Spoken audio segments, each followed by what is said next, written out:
Channel knowledge for you 2.0।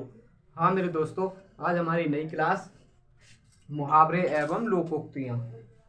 मुहावरे एवं लोकोक्तियाँ हिंदी का एक महत्वपूर्ण भाग है, जो कि यूपी बोर्ड में तो हर बार पूछे जाते हैं। यूपी बोर्ड के अलावा अन्य प्रतियोगी परीक्षाओं जैसे SSC, GDO, UP triple SU सभी में पूछे जाते हैं।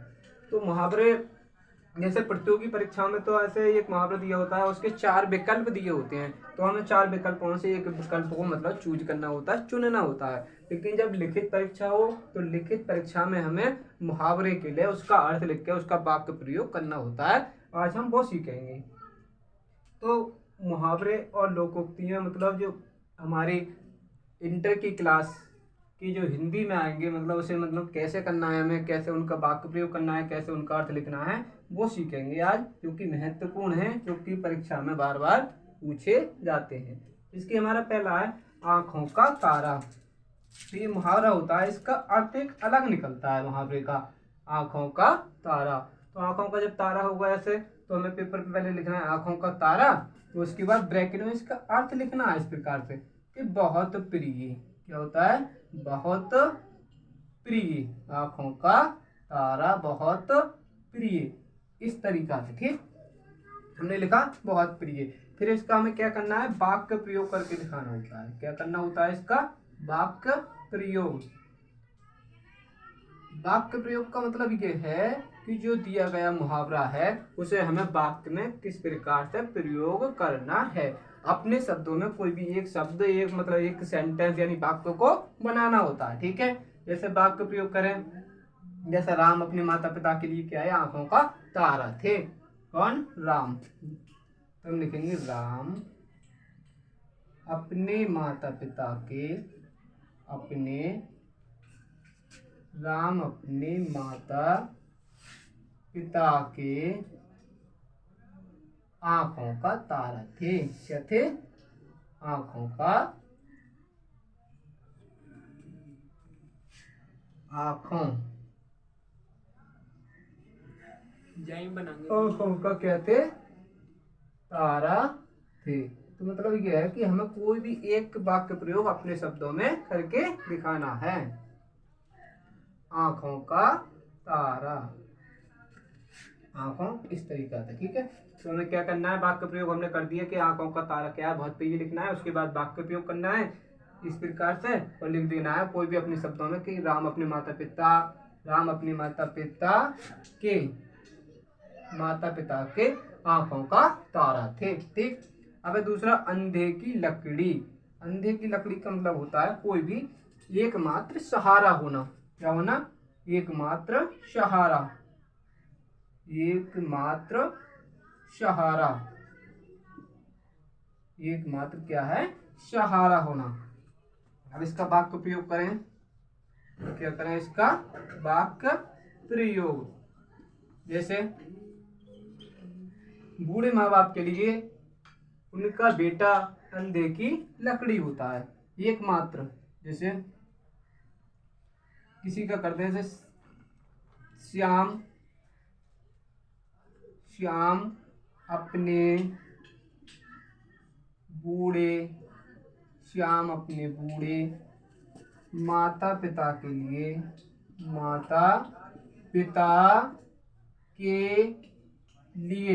श्याम अपने माता पिता के लिए क्या है? अंधे की लाठी है।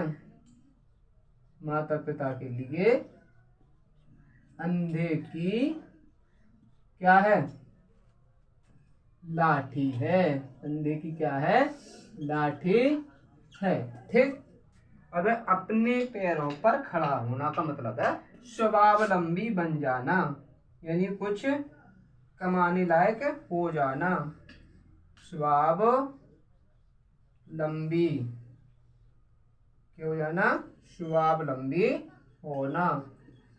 स्वावलंबी का मतलब है यहाँ पे कि कुछ कमाने लायक, अपने बलबूते पर जीने लगना। ठीक, अब इसका हमें क्या करना है?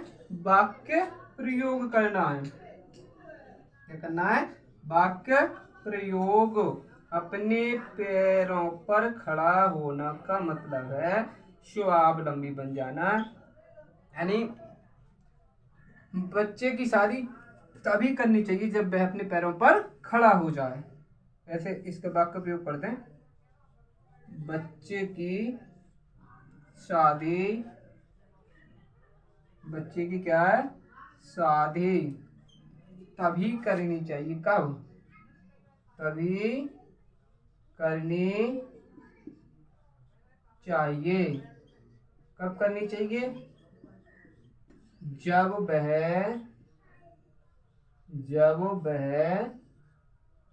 क्या हो जाए, जब वह अपने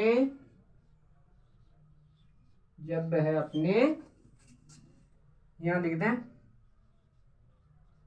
पैरों पर खड़ा हो जाए। ठीक है, पैरों पर क्या हो जाए, खड़ा हो जाए, खड़ा हो जाए। ठीक है, वाक्य प्रयोग। ठीक, दूसरा है अंगूठा दिखाना। अंगूठा दिखाने का मतलब है देने से कोई चीज को इनकार कर देना। तो यहाँ पे पहले उसका अर्थ लिखेंगे, देने से इनकार कर देना। क्या है? देने से इनकार करना। कोई भी वस्तु देने से क्या करना, इनकार करना। तो पहले तो हमने क्या लिखा, इसका अर्थ लिखा, यानी अंगूठा दिखाने का मतलब है देने से इनकार करना। अब क्या लिखेंगे, इसका वाक्य प्रयोग लिखें। इसका क्या लिखें, वाक्य प्रयोग। देने से इनकार करने के बाद क्या लिखना है, इसका वाक्य प्रयोग। जैसे मोहन के पास जब भी कोई वस्तु मांगने जाता है तो देने से क्या कर देता है, इनकार कर देता है। मोहन के पास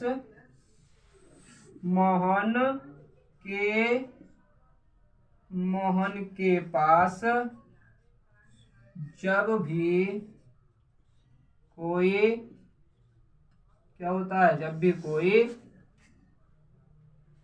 वस्तु लेने जाता है, वस्तु मांगने जाता है, ऐसे लिखते हैं, वस्तु मांगने जाता है, वस्तु मांगने जाता है तो क्या करता है, तो वह क्या होता है, तो वह अंगूठा दिखा देता है।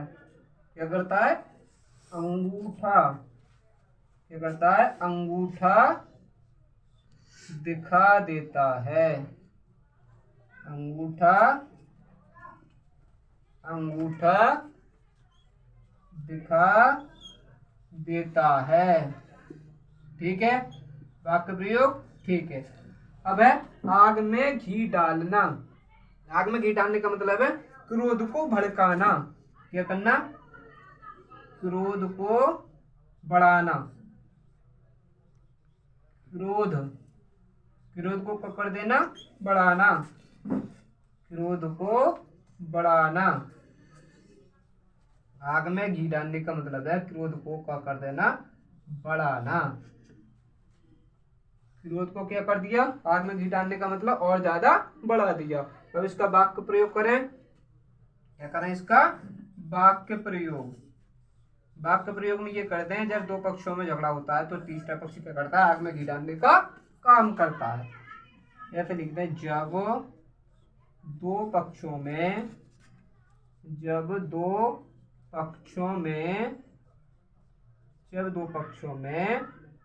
होता है, झगड़ा। जब दो पक्षों में झगड़ा होता है तो तीसरा पक्ष क्या करता है, तीसरा पक्ष आग में घी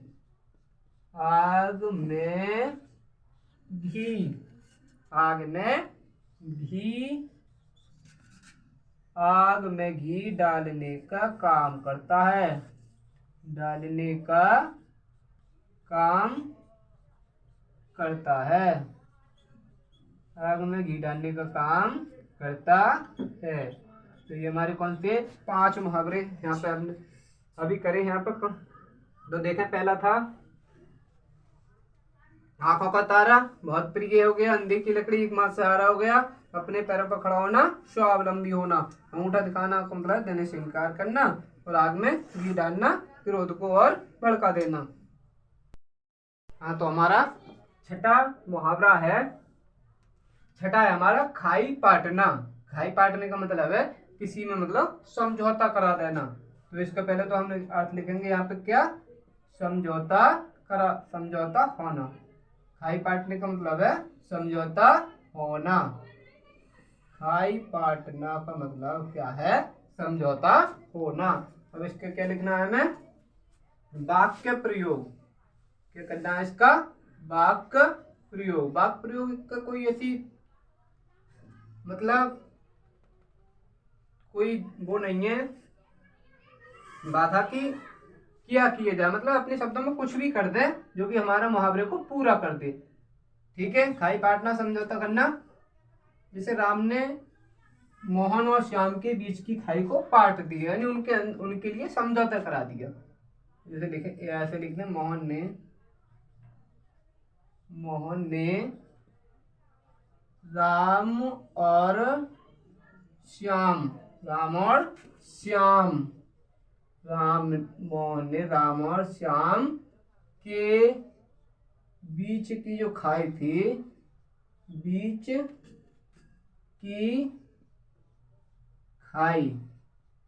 की क्या थी, खाई को पाट दिया। क्या कर दिया, पाट दिया। यहाँ लिख दें, यानी उनके बीच में क्या कर दिया, समझौता करा दिया। ठीक है। अरे उंगली उठाना, उंगली उठाना का मतलब है दोष लगाना। क्या करना, दोष लगाना। उंगली उठाना का मतलब है दोष लगाना।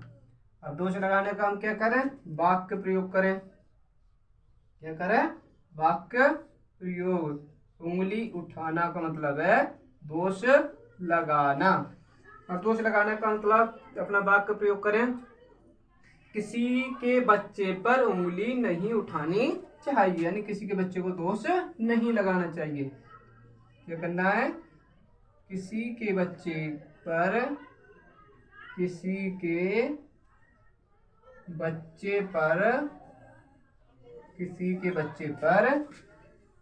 उंगली, क्या है, उंगली नहीं, किसी के बच्चे पर उंगली नहीं उठानी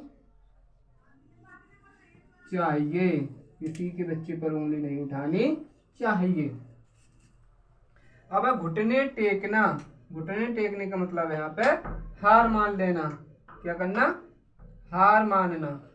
घुटने टेकने का मतलब है हार मानना। घुटने टेकना, हार मानना, हार मानना।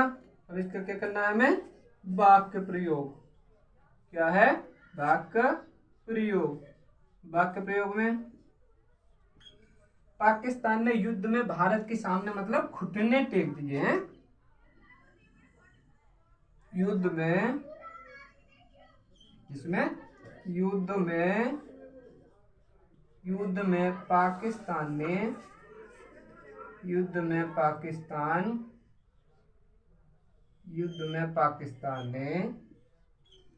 भारत के सामने, युद्ध में पाकिस्तान ने भारत के सामने क्या किया, घुटने टेक दिए। क्या किए, घुटने टेक दिए।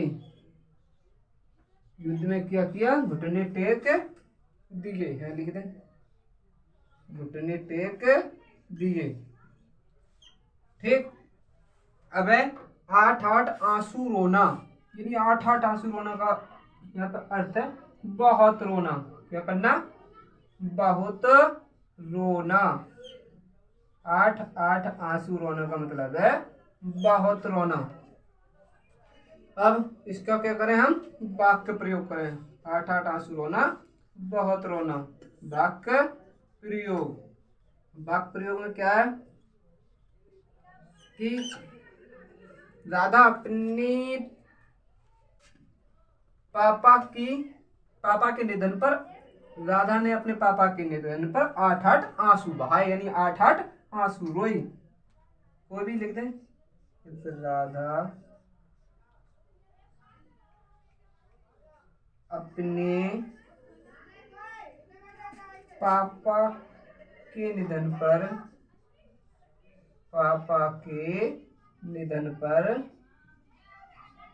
क्या है, पापा के निधन पर 8-8 आंसू रोई। क्या रोई? 8-8 आंसू। 8-8 आंसू होने का मतलब है बहुत रोना। 8-8 आंसू रोई। ठीक है। अब हमारा आस्तीन का सांप। आस्तीन का सांप का मतलब अर्थ है विश्वासघाती मित्र। क्या है? विश्वास, क्या है? विश्वासघाती मतलब विश्वास में क्या करे, दखल अंदाजी करने वाला, विश्वासघाती या कपटी मित्र, वही होता है हमारा आस्तीन का सांप। विश्वासघाती मित्र यानी आस्तीन का सांप। अब क्या करें इसका? अब करें इसका वाक्य प्रयोग। वाक्य प्रयोग है कि आजकल दोस्त आस्तीन का सांप बनकर मतलब क्या करते हैं, धोखा देते हैं। तो क्या करें? आजकल मित्र आस्तीन का सांप बनकर, क्या कर आस्तीन का सांप, आस्तीन का सांप बनकर, आस्तीन का सांप बनकर क्या करते हैं, धोखा, आस्तीन का सांप बनकर धोखा देते हैं। आस्तीन का सांप बनकर धोखा देते हैं। तो हम एक बार दोबारा से फिर रिपीट करें। जैसे खाई पाटने का मतलब है किसी के बीच में समझौता करा देना। वाक्य प्रयोग कर देंगे। उंगली उठाने का मतलब है दोष लगाना। घुटने टेकने का हार मानना। 8-8 आंसू रोना का मतलब है बहुत ज्यादा रोना। आस्तीन का सांप मतलब होता है विश्वासघाती मित्र। तो ये हमारी मुहावरे और लोकोक्तियों की मतलब कौन सी क्लास ही आज हमारी प्रथम क्लास ही। इसकी दूसरी क्लास जल्द मतलब लेकर आएंगे। और जिन्होंने हमारे चैनल के लिए मतलब अभी तक सब्सक्राइब नहीं किया है वो सब्सक्राइब कर लें, जिससे कि आने वाली हर नोटिफिकेशन हमारी वीडियो उन तक पहुंच जाए। तो अगली क्लास में फिर मिलते हैं। तब तक के लिए thanks for watching my video.